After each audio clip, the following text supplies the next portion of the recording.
안녕하십니까. 네. 5일차 강의 시작하겠습니다.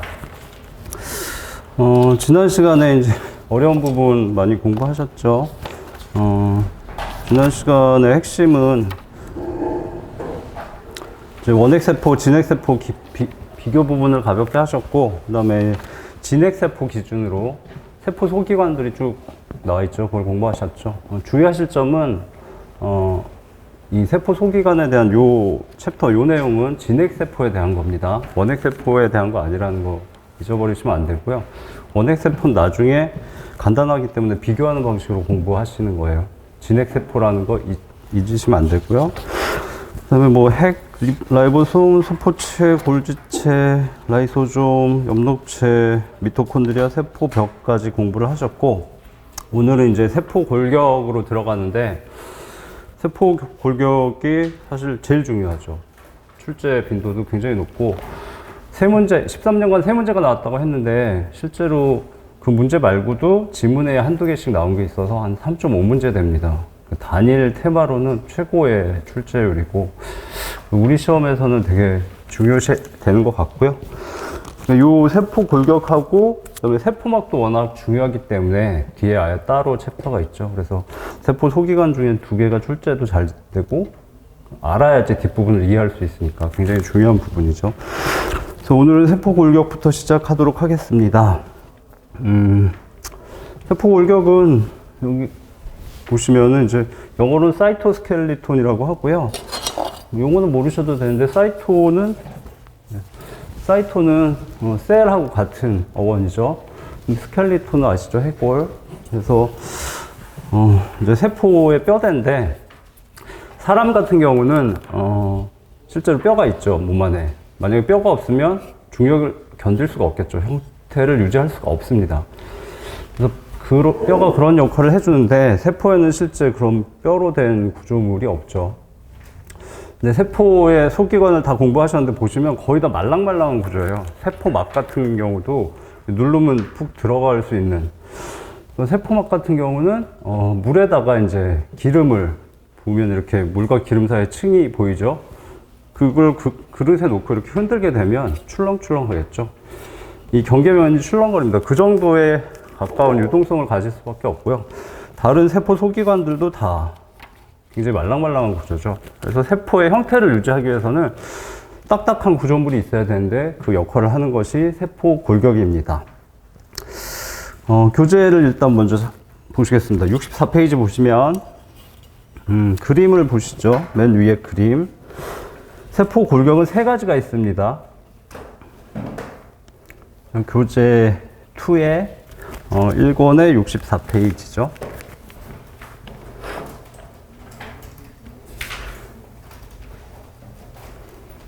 네.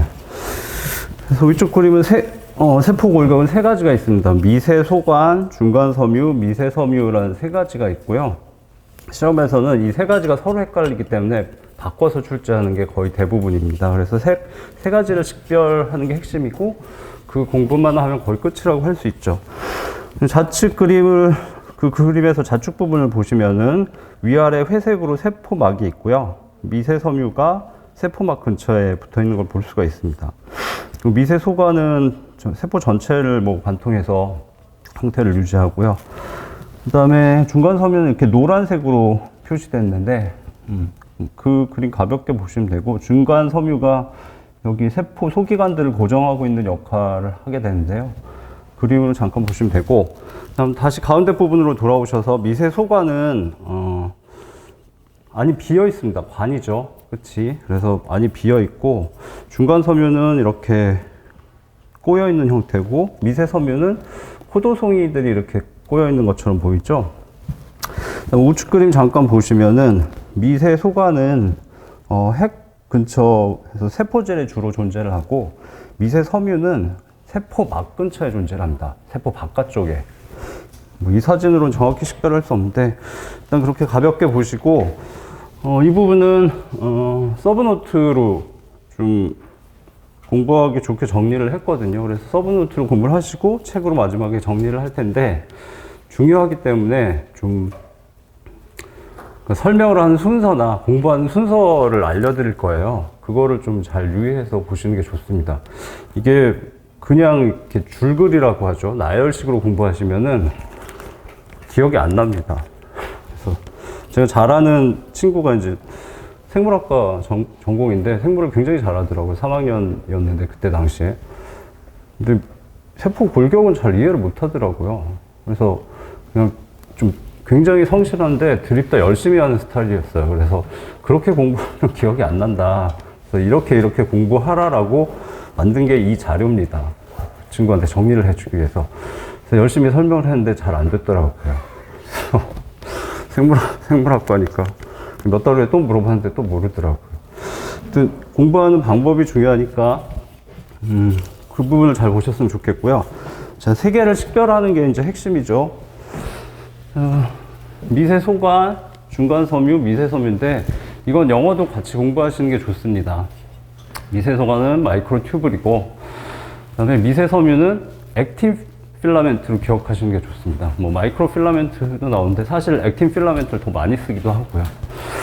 그다음에 중간섬유는 그대로죠. 인터미디엇 필라멘트를 번역한 게 중간섬유입니다. 근데 첫 번째는 대중소를 비교하셔야 돼요. 크기 비교인데 실제로 두께가 얼마다 수치를 기억하실 필요는 없고 제일 큰 것과 제일 작은 걸 식별하시면 되죠. 근데 제일 큰 거는 당연히 미세소관이죠. 관으로 되어 있기 때문에 두꺼울 수밖에 없습니다. 그 다음에 가장 가는 것, 중간 부분 써있죠, 이름에. 인터미디어트, 중간이라고 써있죠. 당연히 이게 가장 가늘죠. 대중소 식별하셨으면 그 다음 문제가 이제 성분이 뭐냐인데, 미세소관부터 보시면 미세소관은 성분이 튜블린입니다. 근데 여기 마이크로 튜블이라고 되어 있죠. 마이크로가 미세죠. 그 다음에 튜블인데 관을 튜브라고 하죠. 근데 그 관 중에서 가는 관을 튜블이라고 합니다. 그거를 번역한 게 소관인 거죠. 그래서 이 마이크로 튜브를 정제를 해서 이제 단백질 단위로 잘랐을 때 특정 단백질이 많이 나왔겠죠. 이 이름을 뭐라고 붙일까? 이거 튜블 만드는 거 튜블린이라고 붙이자. 그래서 튜블린이 됐다고 보시면 되죠. 미세소관만 기억하시면 미세소관의 단위체는 튜블린이다 그러면 잘 외워지지 않습니다. 그래서 영어를 같이 공부하시면 좀 쉽고요. 그 다음에 미세소관은 튜블린인데 알파와 베타가 있습니다. 그리고 시험에는 한글로 튜블린이라고 나오겠죠. 알파와 베타가 같이 두 개가 붙어 있습니다. 이 합체가. 그래서 두 개가 같이 움직입니다. 교재 그림 아까 보신 부분 다시 돌아가시면 맨 위에 미세소관이 있는데 64페이지. 예. 소관이 있는데 색깔이 연한 부분이 있고 진한 부분이 있죠. 그러니까 하나는 알파, 하나를 베타 튜블린을 나타내는 겁니다. 그래서 알파, 베타가 같이 두 개씩 붙어서 구성이 됩니다. 성분은 쉽죠. 그 다음 미세섬유 보시겠습니다. 액틴 필라멘트를 기억하라고 말씀드렸죠. 그래서 액틴입니다. 액틴은 여러 번 들으셨고 어원이 액티브라는 거 기억하시면 되고요.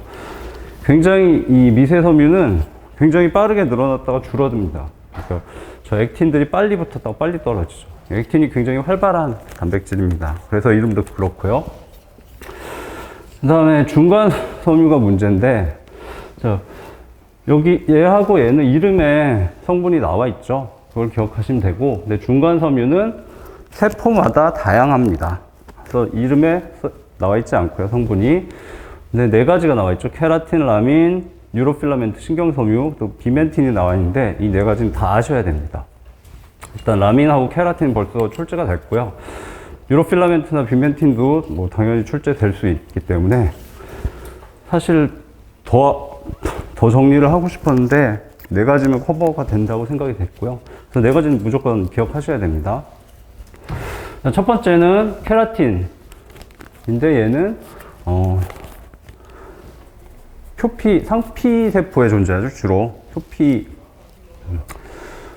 상피 조직에 존재하죠. 그래서 피부에 많이 존재하고 케라틴은 어원을 찾아봤는데 정확히는 모르겠는데 각질이나 뿔 이런 어원입니다. 그래서 트리케라톱스라고 혹시 그 뿔이 3개 달린 공룡이죠. 트라이케라톱스. 예. 그래서 하여튼 각질인데 피부에도 존재하고 머리카락이나 아니면 손톱, 팔톱은 다 피부의 변형물이죠. 거기에 잔뜩 들어 있습니다. 딱딱한 구조물이죠. 기억하셔야 되고, 두 번째는 라민입니다. 다른 말로 뉴클리어 라민이라고 하는데, 얘는 핵이 있으면, 핵도 이중막이죠. 예, 이제 이중막, 이중층 헷갈리시지 않죠? 핵도 이중막이지만, 걔도 말랑말랑합니다. 근데 걔를 구형으로 탄탄하게 구조를 유지해주기 위해서 핵 안쪽에 핵막 하층이라는 구조물이 존재합니다. 핵 형태가 흐트러지지 않기 위해서, 또는 핵막층이라고도 하는데, 이제 한 겹으로는 부족하니까 여러 겹으로 존재합니다. 중층 구조죠. 다층 구조. 여러 겹이 더 단단하겠죠. 그래서 층을 이루고 있습니다. 근데 걔도 마찬가지로 분리해서 단백질 이름을 뭐라고 붙일까? 핵막 하층을 이루거든요. 그 층, 레이어, LAM이 레이어하고 어원이 같다고 말씀드렸죠. 그래서 핵막 하층, 층을 이루는 단백질이기 때문에 라민이라고 하자라고 생각하시면 됩니다. 그래서 또 핵 쪽에서 발견됐기 때문에 이제 뉴클리어 라민이라는 말도 쓰고요. 두 번째 기억하셔야 되고, 자, 세 번째는 신경섬유인데 뉴로필라멘트죠. 뉴런이 신경세포고, 이걸 기억하셔야 되는데,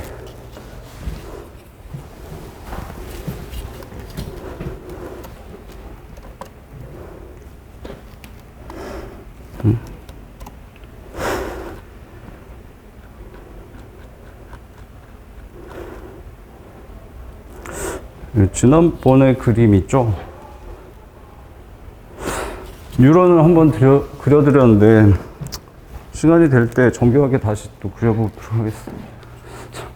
자, 세포체가 이제 이쪽에서 신호를 받아들이면, 이 긴 게 축삭 돌기라고 하는데, 여기서 전기적 신호가 빠르게 전달이 됩니다. 그래서 끝부분에서 뉴런이 다음 뉴런이 바로 연결되어 있는 경우도 있어요. 드물긴 한데, 그럴 때는 전기적 신호가 바로 이어지고, 보통 떨어져 있습니다. 그러면 여기서 화학물질을 팍 터트리죠. 그게 신경 전달 물질이고, 걔가 다음 이 세포체에 들어가면 다음 뉴런이 자극을 받게 되죠.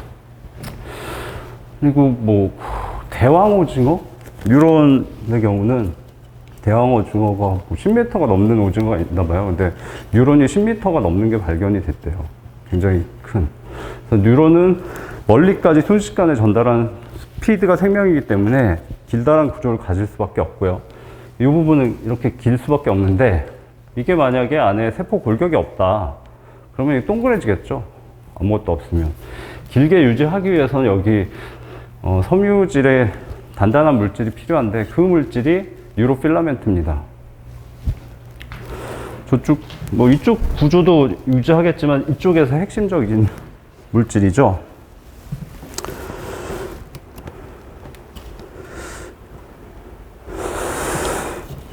참, 그게 뉴로필라멘트 신경섬유고요. 그래서 신경세포에 존재한다. 얘는 상피세포에 존재한다.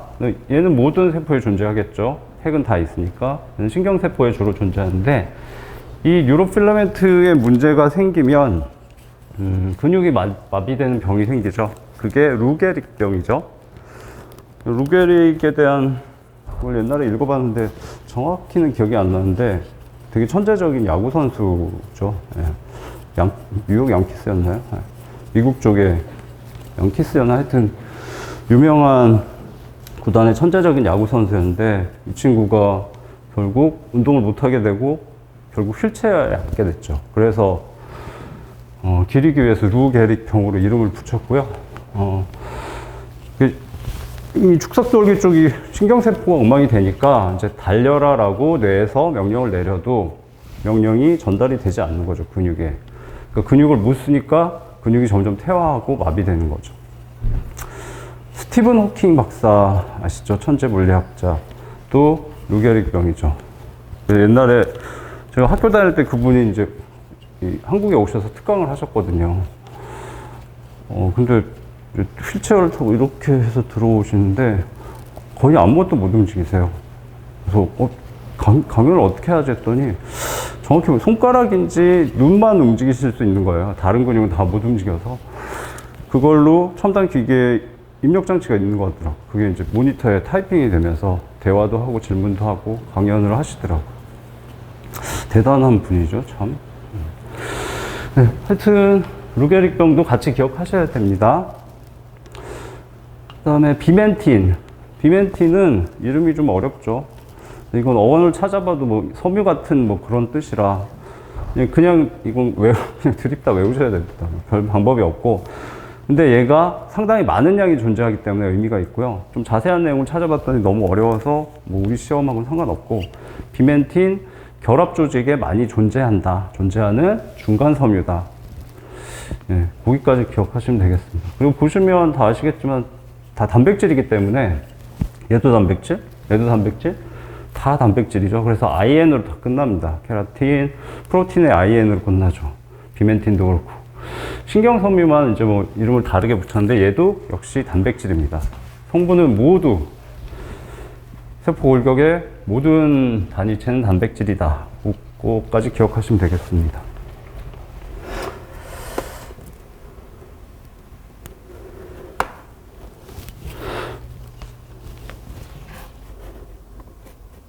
예.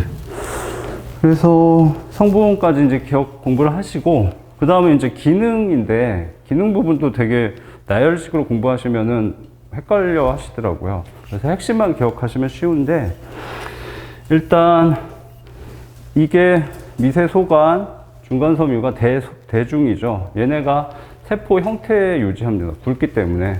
세포 전체적으로 좀 분포하면서 세포 형태 유지는 두 개가 담당한다고 보시면 되고요. 미세소관, 마이크로튜뷸블은 얘는 대장이죠. 삼형제 중에 큰형이라서 세포의 가장 큰 움직임만 담당합니다. 짜잘한 건 안 합니다. 그래서 세포에서 가장 큰 움직임은 세포 자체가 움직이는 거죠. 세포의 이동. 그래서 정자의 꼬리 부분이 미세소관으로 되어 있습니다. 그러니까 이 친구는 아주 중요한 일만 하죠.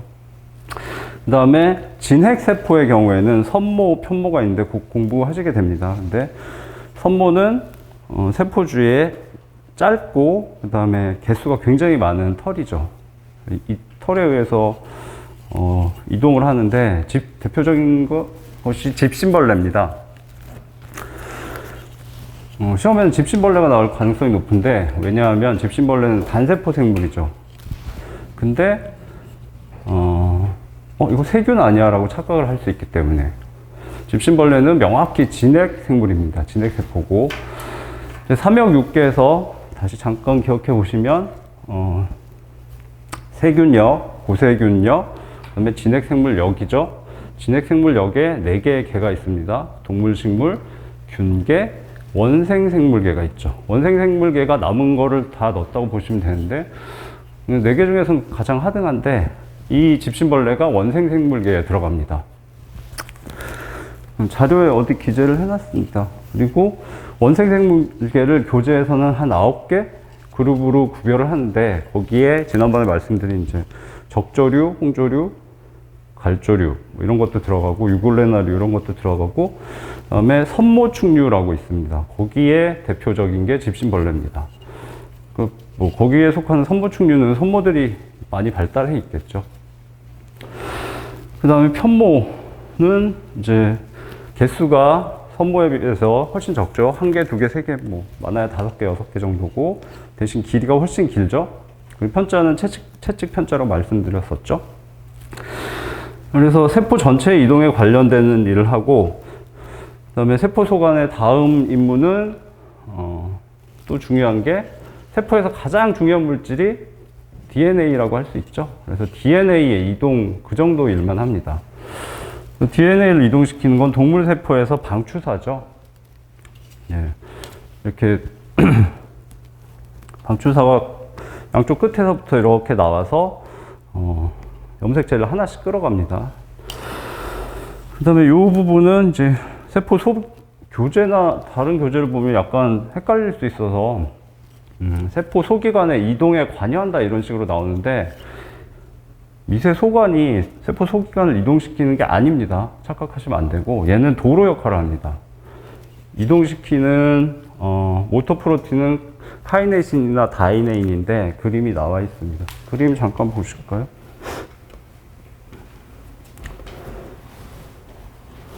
아, 여기 있네요. 네. 카이네신이나 다이네인 같은 모터 프로틴, 운동 단백질이 여기 도로 보이시죠? 알파, 베타로 돼 있죠? 이게 미세 소관입니다.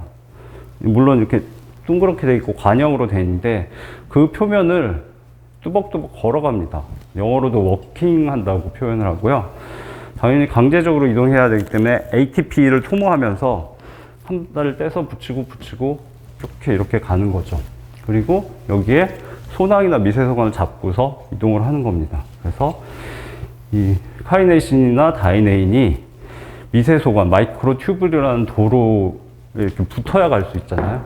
붙어서 소낭이나 그다음에 세포 소기관을 끌고 갑니다. 그게 소낭이나 세포 소기관의 이동이죠.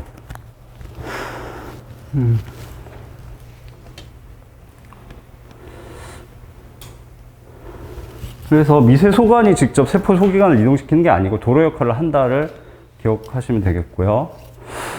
그 다음에 여기 액틴 필라멘트 미세 섬유를 보시면 얘는 그림을 먼저 보셔야 됩니다. 미세 소관 마이크로튜블 제일 큰 형이죠. 얘는 세포 내에 이제 전체적으로 분포되어 있고 핵 쪽에는 없죠. 그래서 세포 형태 유지하고 세포 이동시키고 그다음에 방추사 형성, 그렇죠? 편보선모 만들고 그다음에 얘는 미세섬유 제일 작은 동생 액틴 필라멘트인데 이게 초록색 말고 빨간색만 보시면 됩니다. 이쪽 부분에 존재하죠. 세포막 바로 안쪽에 거의 존재합니다. 네. 그래서 얘는 세포막 담당이에요. 거의 세포막에 관련된 일만 다 합니다. 세포막 그러면 저한테 맡겨주세요. 처음에 수축환이 나오는데 수축환은 전에 그림을 예쁘진 않지만 그려드렸었는데 요거죠. 자, 동물세포의 세포 분열 중에 세포 분열은 두 단계로 나뉜다고 했죠. 핵분열 처음, 그 다음에 마지막에 세포질 분열입니다. 세포 자체를 둘로 잘라서 두 개 딸 세포로 만드는 건데 동물세포하고 식물세포는 세포질 분열 방식이 전혀 다르죠. 그림 그려드렸죠. 동물세포는 수축환을 고 분열을 합니다. 여기 이 부분이 이제 고무풍선, 물이 들어간 고무풍선을 실로 조이는 것처럼 이렇게 줄어들면서 점점 줄어들죠. 이렇게 해서 두 세포가 분리가 됩니다.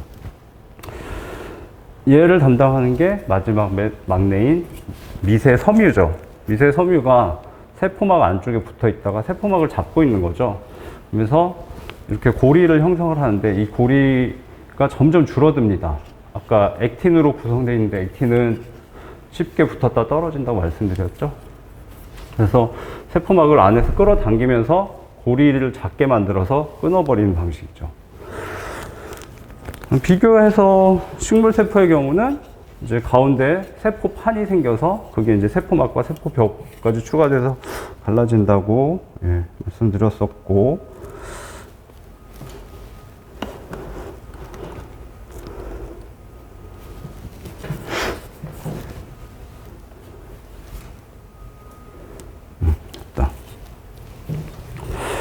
그 다음에 시험에서 용어를 기억하셔야 돼요. 수축환입니다. 동물세포는. 그 다음에 식물세포는 세포판. 세포막이나 세포벽이 아니고 세포판이죠. 가운데 판형의 구조물이 생기겠죠. 네. 그 다음에 다시 이제 미세섬유, 액틴 필라멘트는 세포막에 관련된 일만 하는데 위족 형성을 합니다. 위족은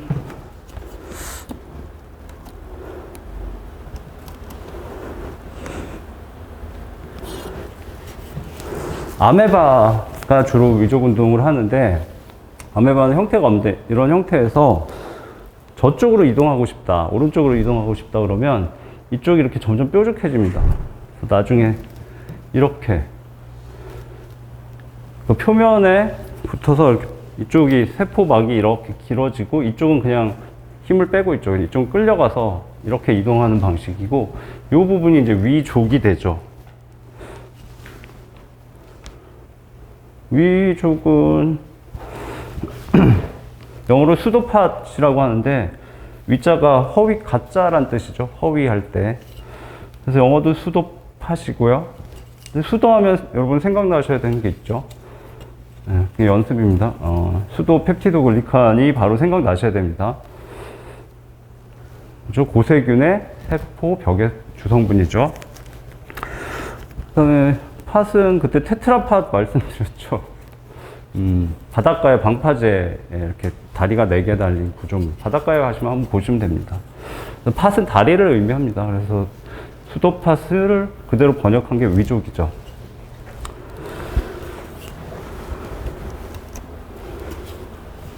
자, 근데 위족도 세포막을 이렇게 밀어 나가야 되기 때문에 얘도 미세섬유가 담당하는 거죠. 그 다음에 세포 형태 변화, 당연히 세포막부터 이렇게 변해야 되기 때문에 세포 형태 변화도 미세섬유가 담당하고, 그 다음에 요 마지막 세포질 유동이라는 용어가 있는데 얘는 약간 다릅니다. 얘는 식물세포에 주로 있는데, 이렇게 식물세포 내부에 세포질들이 고정이 돼 있으면 안 좋거든요. 돌아다니면서 효소들도 활동을 해야 되고, 그래서 강제로 세포질 순환을 시켜줍니다. 대류를. 그래서 식물세포의 미세섬유가 이제 세포막 근처에 붙어 있다가 강제로 대류를 시켜주는 게 세포질 유동입니다. 네, 그래서 이 표의 대부분을 정리했고요. 다시 한번 중요하니까 간단하게 서머리를 하면, 이제 이름은 영어도 같이 기억하시고, 그다음에 먼저 대중소를 식별하셔야 되는데 관이니까 굵고, 그다음에 중간이라고 이름에 나와 있죠. 이름 보고 판단하시고, 그다음에 성분은 이름에 튜블린 나와 있죠. 소관. 그다음에 얘는 액틴 필라멘트라고 기억하시면 되죠. 액틴이죠. 그다음에 4가지는 암기하셔야 됩니다. 각 피부 각질이고 핵막 하층 층을 이루기 때문에 라민이고, 신경섬유 비멘틴은 그냥 암기하셔야 되고, 그다음에 세포 전체의 형태를 유지하는 건 큰형과 작은 형이 담당하는 거죠. 그 다음에 미세소관은 아주 큰 움직임만 담당합니다. 세포 자체의 움직임, 손목, 팻모, 정작, 꼬리. 그 다음에 핵심적인 염색체, DNA를 이동시키는 방추사 역할. 그 다음에 뭐 도로 역할 한다는 거 기억하시고, 그다음 마지막으로 막내는 세포막 담당이었죠. 그래서 수축환, 그 다음에 위족 형성, 세포 형태 변화, 그 다음에 식물세포에서 세포질 유동까지. 그 다음에 요것들은 기능이 각각 정해져 있죠. 얘는 지지고, 얘는 핵지지, 얘도 신경소모의 축삭돌기 지지, 비멘틴은 그냥 많이 존재한다. 그렇게 정리를 하시고, 나머지 좀 추가 부분을 보시면 되겠습니다.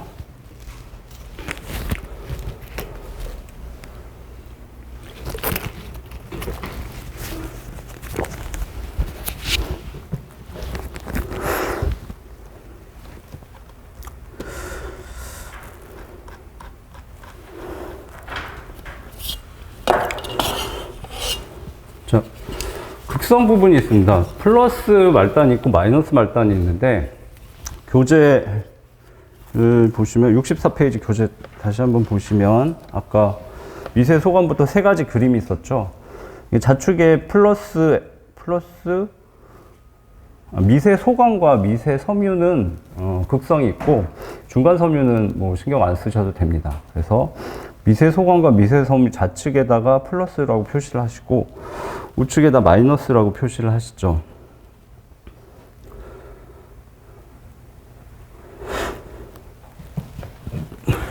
그냥 플러스 마이너스는 말 그대로 길어지는 쪽은 플러스고 짧아지는 쪽은 마이너스입니다. 근데 동적 평형이기 때문에 플러스 쪽은 붙기만 하는 게 아니라, 자, 미세 소관을 예로 들면 알파 튜블린하고 베타 튜블린 2개가 동시에 붙는다고 했죠. 붙는 속도는 빠르고 떨어지는 속도는 느립니다. 플러스 쪽은. 그다음에 마이너스 쪽은 떨어지는 속도는 빠르고 붙는 속도는 느립니다. 그래서 놔두면 플러스 쪽으로 계속 길어지고 마이너스 쪽으로는 짧아지게 되죠. 미세 섬유도 마찬가지고요. 액틴이 플러스 쪽에는 잘 붙고 마이너스 쪽에는 잘 떨어집니다. 그래서 플러스 마이너스 개념은 쉽고, 근데 이게 이제 미세 소관을 예로 들죠. 미세 소관이 세포 핵 쪽에서 세포 막 쪽으로 이렇게 배열이 되어 있다고 할 때, 세포 핵이 있고, 미세소관이 핵에서 세포 막 쪽으로 이렇게 길다고 할 때, 만약에 이쪽이 플러스고 이쪽이 마이너스다. 그럼 플러스는 계속 늘어나겠죠. 그럼 뭐, 핵을 뚫고 들어가서 뭐 파괴할 수, 뭐, 극단적인 예지만, 그렇게 돼 있지 않습니다. 반대로 돼 있죠. 그리고 세포가 커지면 자꾸 세포 막 쪽으로 확장이 되겠죠. 그래서 저쪽 세포 막 쪽이 플러스입니다, 항상. 그리고 핵 쪽은 마이너스죠. 네, 그래서 그 방향까지 기억하시면 되고요. 그 다음에 이제 세포 소기관이나 소낭을 이동시킬 때, 아까 말씀드린 카이네신, 다이네인이 이렇게 잡고서 워킹을 해서 마이크로튜뷴이라는 가장 큰 탄탄한 도로를 타고 이동을 한다고 말씀드렸죠. 그 다음에 카이네신, 다이네인 어원은 이제 보셨고, 근데,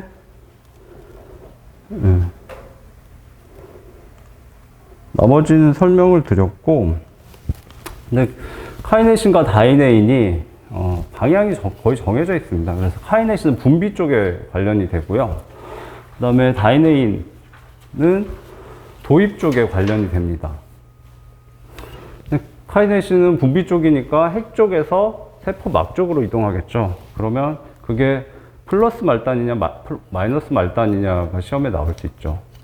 근데 핵 쪽이 마이너스 말단이기 때문에 카이네신은 분비를 시키고, 그래서 핵 쪽의 마이너스 말단에서 세포막 쪽의 플러스 말단으로 주로 이동한다를 기억하셔야 됩니다. 이게 플러스 마이너스 헷갈리면 틀리겠죠.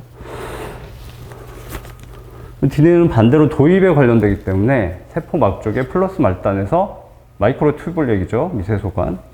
핵 쪽의 마이너스 말단으로 이동하게 됩니다. 저는 이게 잘 기억이 안 나가지고 그냥 카이네신과 다이네인을 보면 기분이 좋다라고 그냥 기억을 했습니다. 키네신, 키, 분비 두 가지를 합쳐서 그냥 기분이라고 그렇게 기억 암기하시죠. 다음은 이제 액틴과 마이오신은 아까 원래 보통 교재들은 표에 그 액틴의 기능 쪽에 액틴과 마이오신이 같이 나오는데 같이 있으면 헷갈리더라고요. 오해 소지도 있고 해서 따로 분리를 해놨고요. 근육에서 작용하죠, 액틴과 마이오신. 교재 그림이 있습니다. 자, 교재를 잠깐 보시면 64페이지 우측 설명 중에 두 번째 그림, 가운데 그림 보시면 지금 용어들이 좀 어렵습니다. 근육 수축에 대한 건데, 근데 지금 공부하셔도 별 소용은 없고 그림만 보시면 됩니다. 노란색 필라멘트가 있고 마이오신 필라멘트죠. 마이오신이라고 나올 수도 있고 미오신이라고 나올 수도 있습니다. 그 다음에 보라색 필라멘트 보이시죠? 액틴 필라멘트죠. 이런 구조를 갖고 있는데 마이오신 필라멘트를 보면 그림이 작지만 이게 콩나물 대가리 같은 게 있어요. 눈들이 좋으시니까 보이실 것 같은데, 콩나물 대가리 같은 게 이제 잔뜩 튀어나와 있죠. 그게 이제 근육세포에 신호가 와서 근육이 수축을 하게 되면 이 콩나물 대가리가 액틴 필라멘트에 부착하는 부위가 있습니다. 딱 맞게, 모양이 맞게 결합한 상태에서 동시에 스트로크를 합니다. 이렇게 부착된 다음에 이렇게 꺾어줍니다. 콩나물 대가리가 팍 꺾입니다. 그러면서 여러 개의 콩나물 대가리가 동시에 스트로크를 하기 때문에 액틴 필라멘트가 안쪽으로 확 끌려오게 됩니다. 마이오신 필라멘트로. 이 부분은 뭐 뒤에 자세히 그림하고 다시 공부하시게 되고요. 근데 얘가 주의해야 될 게 굉장히 중요합니다. 생물학에서는 꼭 공부를 하시는데 13년간 한 번도 출제가 안 됐어요. 이해가 안 되는데, 그래서 내년에 출제돼도 이상할 게 전혀 없는 부분이기 때문에 이거는 나중에 꼭 꼼꼼히 공부를 하셔야 되고요. 자, 그 다음에 교재로 넘어가기 전에 마지막으로 이제 요거 잠깐 소개해 드리면, 그러니까 강의도 중요하지만 동영상으로 보면은 기억이 굉장히 잘 남거든요. 그래서 세포 소기관 중요하기 때문에 이제 동영상들을 쭉 봤는데, 좀 어려운 것도 많고, 우리 수준에 어려운 걸 굳이 공부할 필요는 없거든요. 제일 쉬운 거고, 제일 그림이 예쁜 겁니다. 그래서 너무 아주 쉬워요. 그냥 소개만 해주는 건데, 뭐 생물에 자신이 있으신 분들은 안 봐도 되고, 근데 그냥 힐링하면서 편하게 한번 보시고, 괜찮으면 두세 번 보시면 기억이 잘 납니다. 써머리가 잘 되죠. 그래서 예, 세포 소기관 쪽은 저 영상을 보시면서 고생했다 라고 정리를 하시면 좋겠고, 예, 교재로 가셔서 나머지만 보시겠습니다.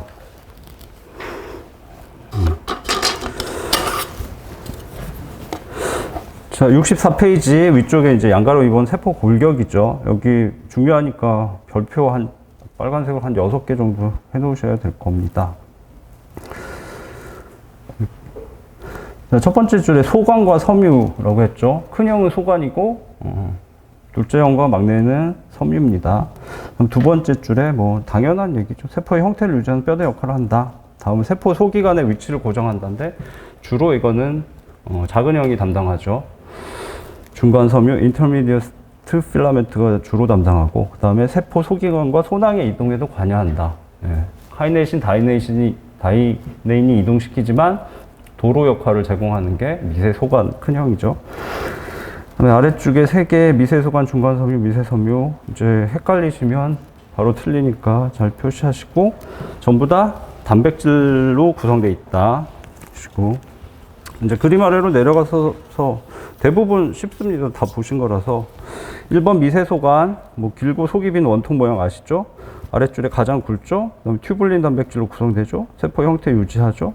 그 다음에 세포 소기관과 소낭의 세포 내 이동에 관여한다. 이렇게 표현이 돼 있어서 오해하실 소지가 있기 때문에 도로다 명확히 기억하시고, 두 번째 중간 섬유, 단백질이 꼬여있는 모양, 그 다음에 둘째 줄에 중간 굵기, 케라틴 등의 단백질로 구성되고, 우리는 4가지를 다 기억하시는 겁니다. 자, 위에서부터 뭐였죠? 케라틴, 라민, 뉴로필라멘트, 신경섬유, 마지막에 비멘틴까지 4개 다 기억하셔야 됩니다. 그 줄 뒤쪽에 세포줄 전체에 그물처럼 퍼져 있어 뼈대로 작용한다. 세포 형태는 큰형과 작은형이 한다고 했죠. 그 다음에 중간 섬유에 특화된 역할은 세포 소기관의 위치를 정위치에 고정시켜 주는 겁니다. 필요할 때 이동시키지만 필요하지 않을 때는 정위치에 있는 게 좋겠죠. 3번 동그라미 미세섬유고, 성분이 액틴이죠. 그 다음에 2가닥 나선이고, 그 다음에 아래쪽에 액틴 필라멘트로 기억하십시오. 그 다음에 그 줄 끝에 가장 가늘죠. 그 다음, 이거는 그냥 붉은색으로 줄 치시는 게 좋겠습니다. 세포막 바로 안쪽에 퍼져 있다. 그 다음에 세포막의 지탱과 변형에 관여한다. 그 다음에 동물세포의 세포질 분열, 백혈구의 위족운동, 근육 수축. 아메바도 위족운동을 하지만 백혈구도 위족운동으로 이동합니다. 주요 이동수단이. 뭐 편모 같은 게 없죠. 이 부분은 뭐 이 용어 하나하나가 다 지문화 될 수 있기 때문에 잘 기억하시고요. 다음 64페이지 우측으로 가시면 맨 위에 예쁜 그림이 나와 있죠. 아까 그림하고 똑같죠. 그래서 이 도로가 미세소관이다. 다시 한번 강조해드리고, 그 다음에 여기 운동분자라고 돼 있는데, 우리는 카이네신, 다이네인을 기억하셔야 됩니다. 티네신, 디네인이라고 나오겠죠. 이렇게 아령 모양으로 돼 있는 게 이제 카이네신, 다이네인을 그린 것 같고요. 그 다음에 ATP를 꼭 소모한다도 같이 기억하셔야 됩니다. 그 다음에 세포 소기관을 끌고 가죠. 근데 뭐 수용체가 있다. 당연히 수용체가 있겠죠. 다음, 아래쪽에 미세소관의 생성과 기능. 자, 줄 그으시고, 미세소관은 중심립으로부터 만들어진다. 이건 이따 다시 설명드릴 텐데, 예, 중요합니다. 중심립 먼저 설명드리죠. 뭐. 맨 아래쪽 그림 있죠? 우측 맨 아래쪽 그림. 이게 중심립인데, 중심체죠. 곧 세포 골격 말고 이제 공부하실 중심체인데, 여기서 방출사가 나오는 거죠. 중심체 그림을 보시면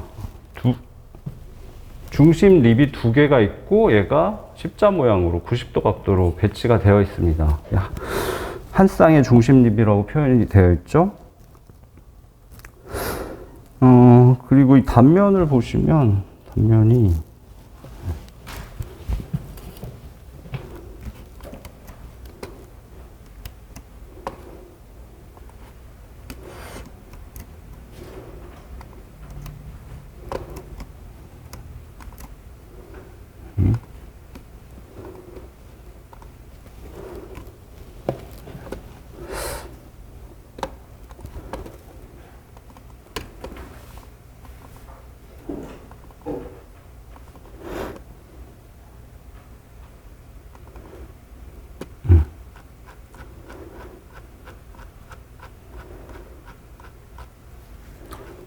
오늘 나눠드린 자료에 포함이 되어 있는데요.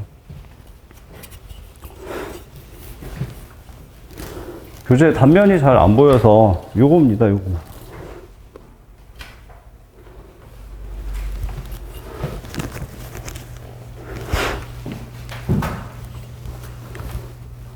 뭐 중심립하고 여러 가지가 동일한 구조를 갖는데 요거 하나가 미세 소관입니다.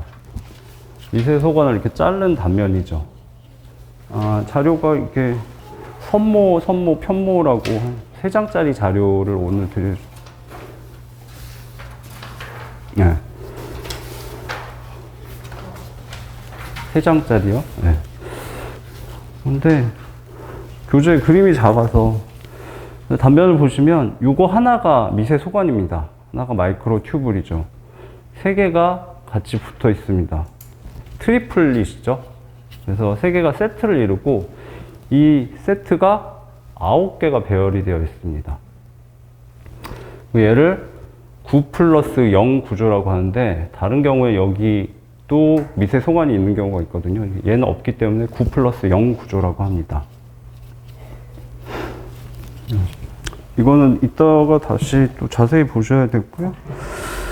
그래서 교재로 다시 돌아오시면 64페이지 우측 맨 아래쪽에 그림, 중심체인데 중심립이 2개가 있죠. 하나의 중심립을 보시면 단면이 이렇게 돼 있는데 그걸 그린 게 요거죠. 이 중심립에서 관련된 모든 게 다 생성이 됩니다. 이 중심립이 이제 중심립이 있는 그 중심체가 세포 분열을 할 때 얘도 복제가 돼서 양쪽 끝으로 간 다음에 여기서 방추사들이 뻗어 나옵니다. 미세 소관으로 구성되어 있죠. 그 다음에 이 중심체가 기저체라는 걸로 살짝 변형되는데 구조는 거의 같습니다. 기저체가 돼서 세포 막 근처에서 이렇게 세포 바깥쪽으로 뻗어 나가면 그게 편모, 선모가 됩니다.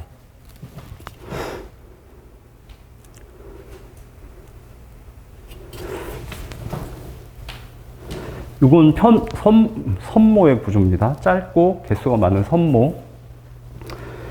중심체가 여기 세포막 쪽에서 이제 베이설 바디라고 되어 있죠. 기저체라고 합니다.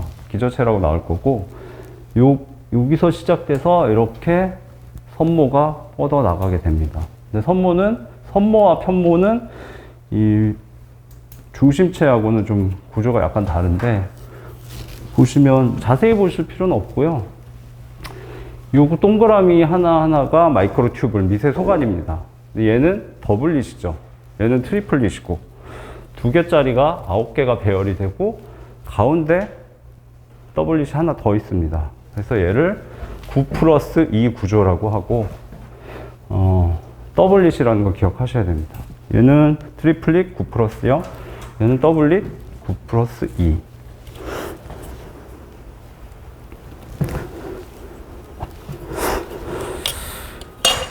그래서 교재 64페이지의 우측 다시 위쪽 설명으로 올라가시면 그 카이네이신 그림 아래쪽에 미세 소관은 중심립으로부터 만들어진다. 그러니까 세포가 새로 분열됐을 때 중심체의 중심립을 갖고 있죠. 거기서 미세 소관 관련 모든 조직들이 만들어집니다. 기저체 말씀드렸죠. 그 다음에 편모, 선모, 그다음에 방추사 이런 것들이 다 나옵니다.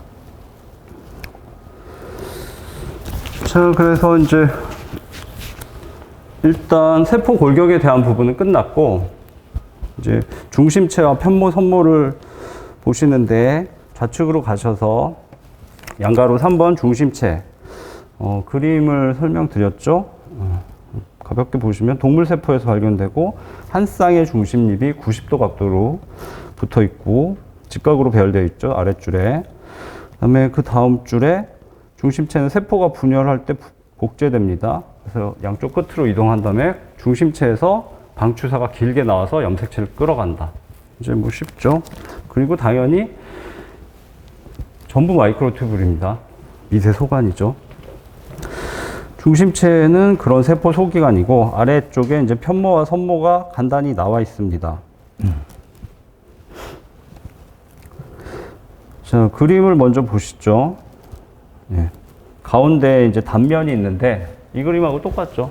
이 그림 사실 이렇게 복잡한 그림을 보시면 안 좋습니다. 사실 생물에서는 이해하는 수준의 그림을 딱 보는 게 좋은데 좀 지웠어야 되는데 시간이 부족해서 이 그림하고 똑같고 지금 그림에서 기억하셔야 될 부분은 더블릿의 9+2 구조라는 거 하고 그 다음에 세포막이 둘러싸고 있다는 거 기억하셔야 됩니다.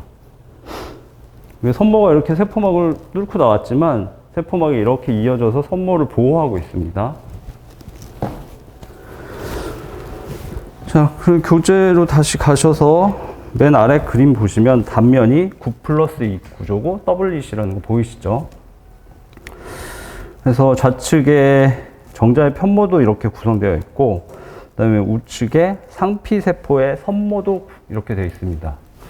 선모, 편모가 다 이런 구조로 되어 있는데 우측의 선모 부분은 일단 진핵세포의 선모다 그러면은 첫 번째 나오는 게 아까 말씀드린 집신벌레입니다. 원생생물이었고 선모충이었죠.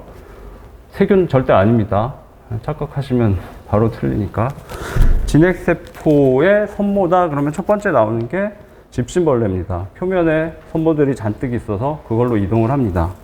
근데 또 중요한 게 이건 상피세포의 선모가 그림에 나와 있는데 이건 인간의 호흡기 상피세포입니다. 주로 기관지 상피세포. 기관지라고 기재를 해 놓으시죠.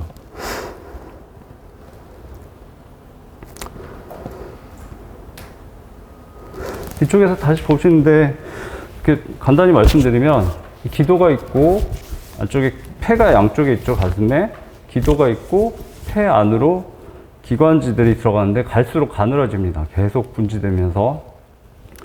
근데 문제는 호흡을 하게 되면 공기가 들어가는데 공기에는 굉장히 많은 먼지들과 뭐 세균, 바이러스, 이물질들이 있죠. 그것들을 잡아내야 되는데 요 기관지 상피세포 표면에는 점막이 존재합니다. 그래서 먼지들이 가다 붙도록 그래서 더 못 들어가게 고정시킨 다음에 여기 선모가 이 점막층을 밀어서 바깥쪽으로 배출시킵니다. 입 방향으로 위로 계속 올리죠. 그래서 선모들이 굉장히 많은데 계속 점막층을 이렇게 쳐올리는 겁니다. 이렇게. 근데 돌아갈 때도 이렇게 돌아가면 점막층이 올라갔다 내려갔다 할 거 아니에요. 그래서 영리하게도 올릴 때는 이렇게 하고 내릴 때는 굽혀서 살짝 내립니다. 이렇게. 캠벨상으로는 이걸 파워 스트로크라고 하고 얘는 리커버리 스트로크라고 하는데 이름 모르셔도 되는데 얘는 빠르고 힘있게 점막층을 올리고 내릴 때는 접어서 부드럽게 천천히 내리고 원래 위치로만 돌아가는 거죠.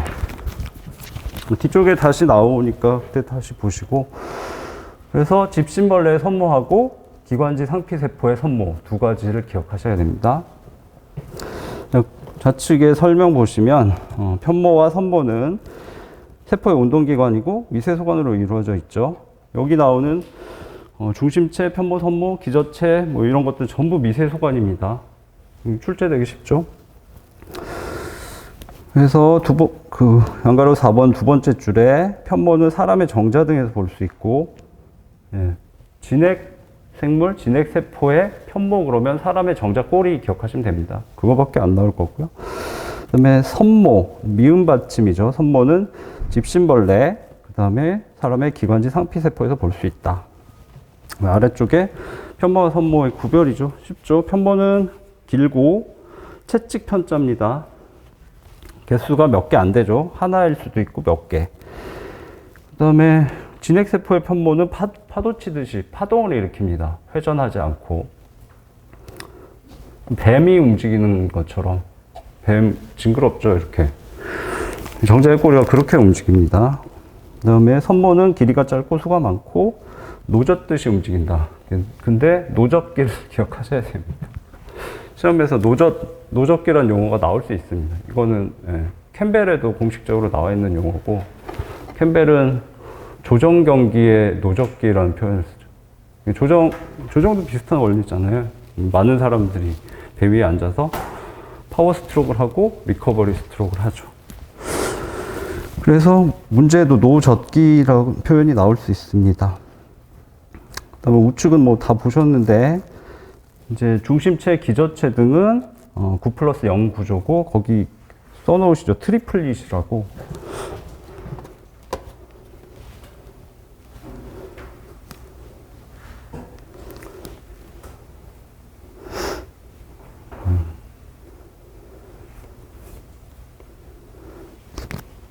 여기 있네. 네.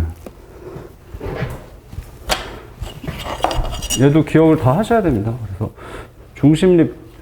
중심체에 중심립 두 개가 있는 거 같죠? 기저체는 중심체하고 거의 중심립하고 거의 구조가 같습니다.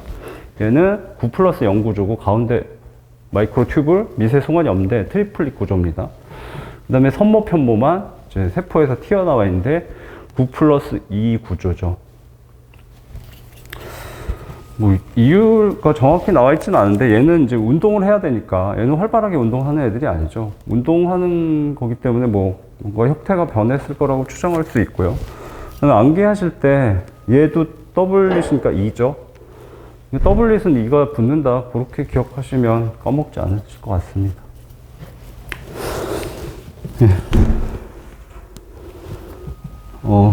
그래서 이제 세포 골격을 다 세포 골격, 중심체, 편모, 선모 다 공부하셨고요. 세포 골격 자체가 워낙 중요하고, 그다음에 미세 소관이 워낙 중요하기 때문에 중심체, 편모, 선모도 중요합니다. 그래서 패키지로 다 공부하셔야 되고, 그래서 이제 엄청난 산을 이제 두 번째 넘었네요. 네, 고생하셨고, 근데 또 작은 산을 또 넘어야 됩니다. 큰 산 넘기 전에 또 트레이닝으로 작은 산이 기다리고 있는데, 좀 빠르지만 잠깐 휴식하시고 다음 진행하겠습니다. 15분 쉬시고 3시 10분에 시작하도록 하겠습니다.